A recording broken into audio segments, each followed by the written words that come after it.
Hello, this is Victor here with a new video. This time I want to give some tips to people that is starting in Warhammer Underworlds. Okay, I think first of all, I think it's a great idea what WHU did on just allowing the last 2 seasons as expansions.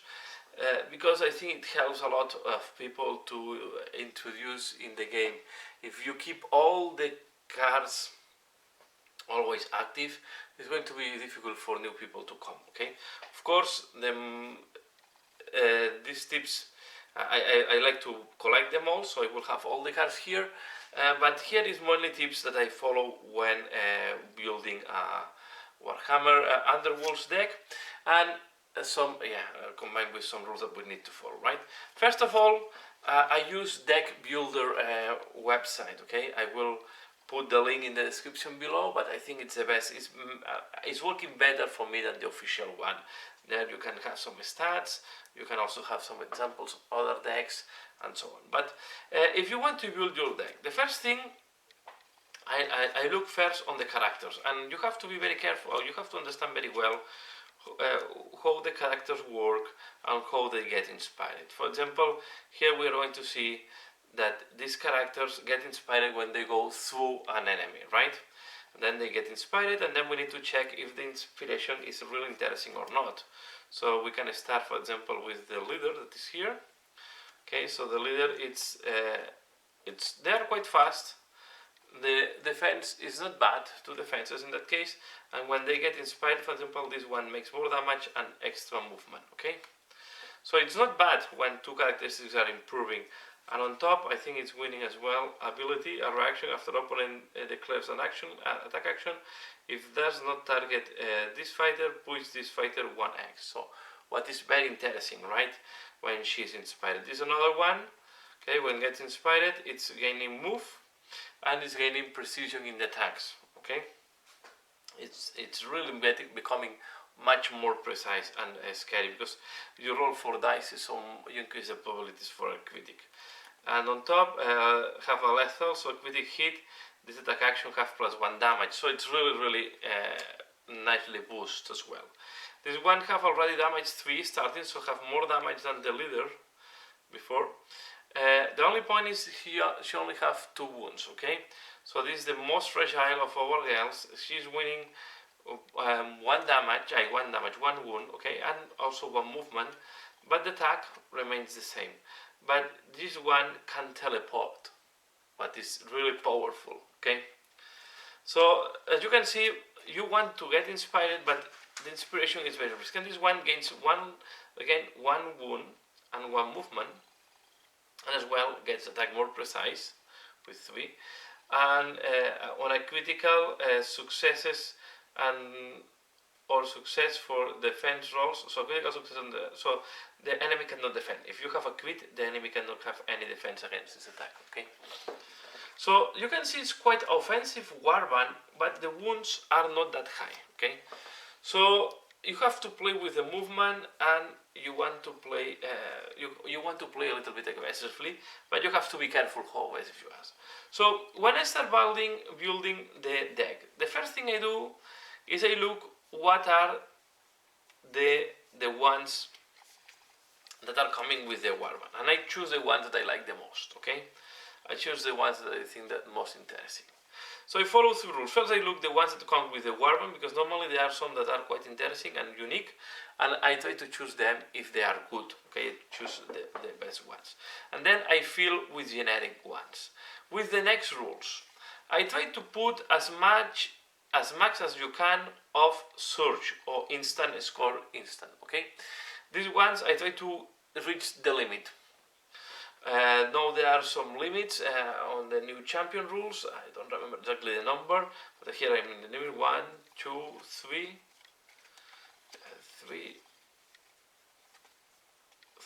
4. I think it's 4 or 5 the limit. No, 5.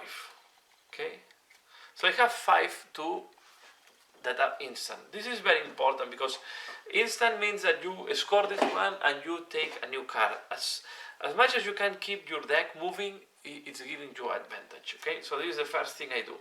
Second thing I put as a limitation.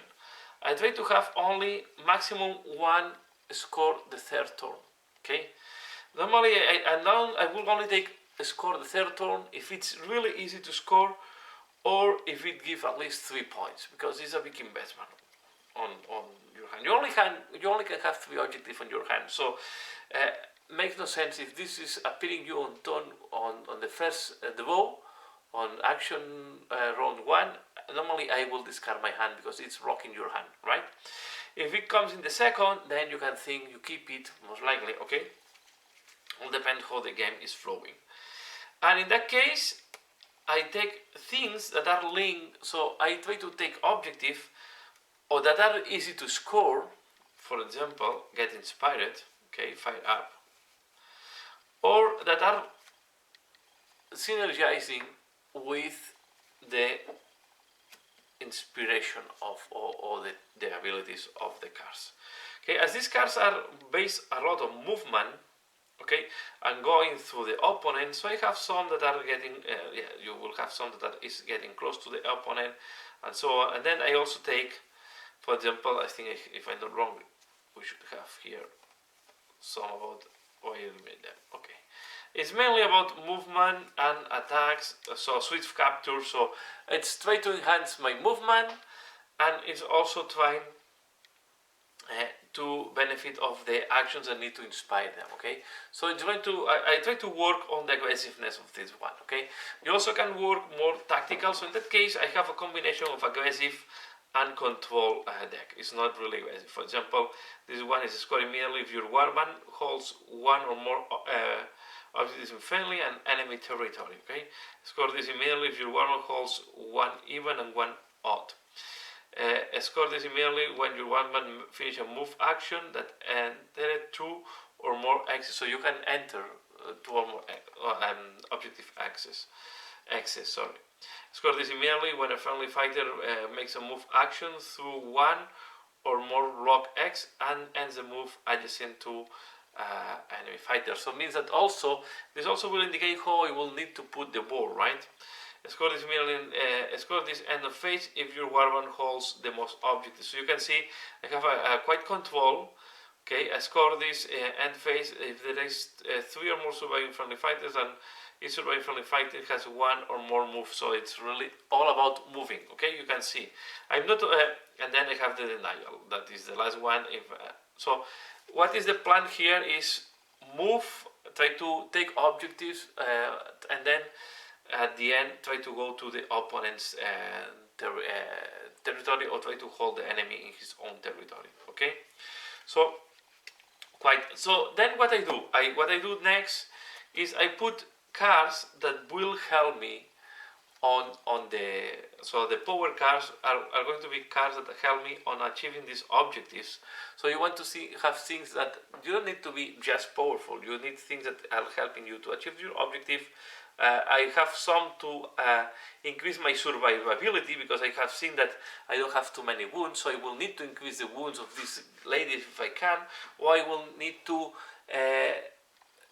heal some wounds, right?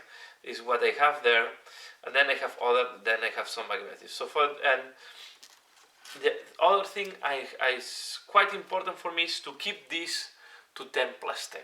Okay, I always think the plots are better than the upgrades.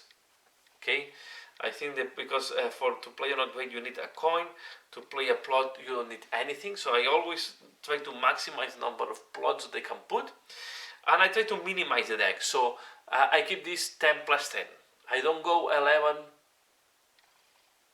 or more on any of the two. Okay, you have to be choiceful, because here you put the cards that you really want to use, and you want. The point is, if you put too many cards, this card that is really needed for you, it will be very difficult to take it from the deck. Okay, so this is why I try to keep this to the minimum. And then what I have here, for example, I have great speed, right, to increase the movement. Very interesting. I have the great fortitude to increase the number of wounds. So these two are really linked to my strategy, right? I need to move because I move to get on the objective, but I also need to survive, right? and this 2 works very well against my objective. This one, the attack actions of adjacent enemy fighters -1 dice, also very important, right? For the survivability. These are upgrades. I'm just showing some of them. These ones,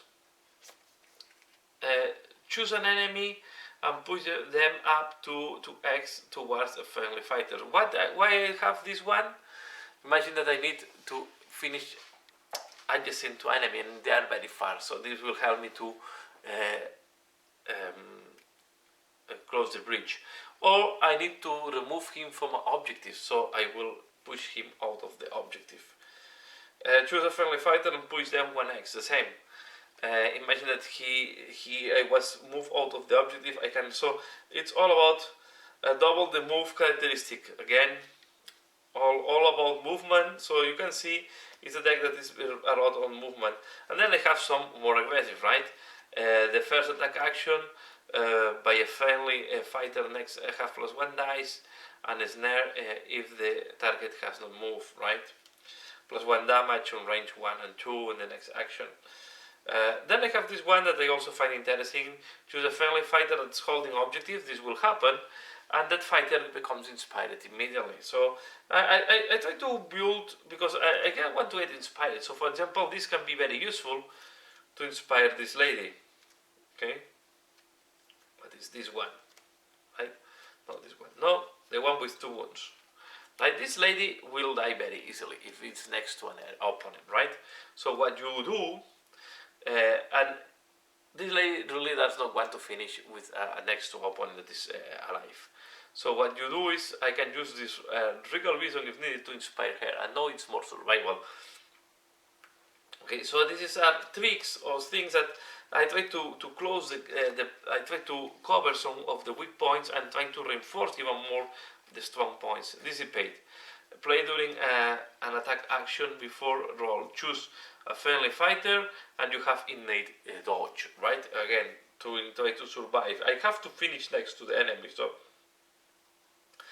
this is needed. As I get inspired, then what I can do is push an enemy fighter up to 1x. So I get inspired and then I push the enemy away so he cannot attack me unless he's charging. And then I also add some upgrades to increase the attack. Another upgrade to increase even more the move. So I really play a lot with the movement. And then I have some other that to heal, to increase the survivability. Another one +1 wound, so I have 2 cast +1 wound. Okay, play this. So as you can see, all these cards. And then I have the great strength when to have more attack. So what I do here, okay, just to recap. First, I look what is the warband I want to play with. Okay, I check how this warband looks like. Another way to know how this warband will work is look the objectives and the power cards of this warband, and you will have an idea how the warband is designed. Once I know that, I take from the deck, or from the warband special ones, I take the objectives that I think are interesting to score. Because normally there are some very interesting objectives there. And then I complete this with other objectives with the limitation that I try to maximize the immediate objective to score, and I put maximum 1 score the 3rd round. Okay, I don't take a score the 1st round. It's much difficult because the score the 1st round you only can take it if it comes in the first 3 cards you take, right? While a score the last round, you will end up with this card at the end of the turn, right? And then I took power. I limit this to 10 + 10, and I take things that will help me to achieve my objectives. And this is some tips. This is really for beginners. I really wanted to share my mindset when I'm building decks for Warhammer Underworlds. I hope you find this video interesting, and if you want to know more about decks I'm building, and if you are more interested how I think about decks and what warbands I play with and so on, please don't hesitate to leave in the comments below which warband you would like me to look at in more detail. I will make a look. Always take into account I'm more a casual player. I'm not really a tournament player. I'm learning. I'm playing maybe it's a game I'm playing the most right now. But of course, I'm not expert. I'm not a championship winner. But I hope the tips are useful. I hope they were interesting for you. And yeah, and as usual, thanks a lot for watching and see you again later. Bye.